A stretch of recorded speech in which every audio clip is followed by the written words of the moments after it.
Hello star news Telugu channel కి welcome.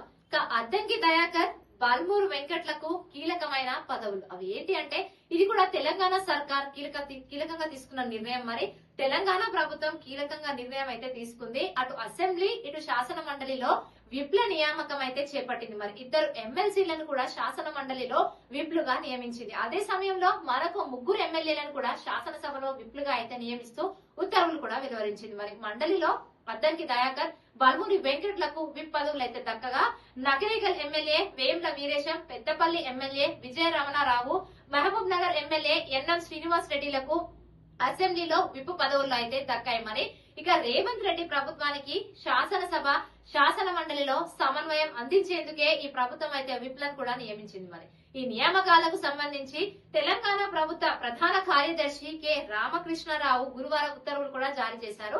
అసెంబ్లీలో కాంగ్రెస్ ప్రభుత్వం తరఫున మాట్లాడేందుకు వాణిని అయితే వినిపించేందుకు అందరు ఎమ్మెల్యేలను కూడా ఏకం చేయడంలో భాగంగా ముగ్గురు సీనియర్ ఎమ్మెల్యేలను విప్లుగా కూడా రేవంత్ రెడ్డి సర్కార్ అయితే నియమించింది. మరి అదే సమయంలో శాసన మండలిలోనూ ప్రభుత్వం తరఫున ఎమ్మెల్సీలను సమన్వయం చేసేందుకు కూడా ఇద్దరు కీలక ఎమ్మెల్సీలకు కూడా రాష్ట్ర ప్రభుత్వం ముఖ్యమైన బాధ్యతలను అప్పగించింది.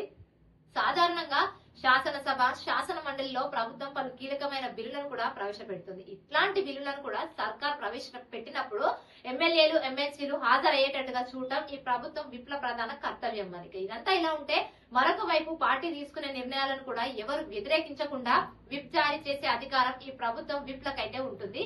తాజాగా ప్రభుత్వం విప్ల నియామకాలతో అటు అసెంబ్లీలోనూ ఇటు మండలిలోనూ కూడా రేవంత్ ప్రభుత్వానికి అయితే బలం అయితే పెరగనుంది. ప్రభుత్వం పైన ప్రతిపక్షాలు చేసే విమర్శలను కూడా సమర్థవంతంగా ఎదుర్కొనేందుకే ఈ 5గురు నాయకులను అయితే కీలక పాత్ర పోషించనున్నారు. మరి ఇలాంటి మరిన్ని లేటెస్ట్ అప్డేట్స్ కోసం మన స్టార్ న్యూస్ తెలుగు ఛానల్ ని తప్పకుండా సబ్స్క్రైబ్ చేయండి.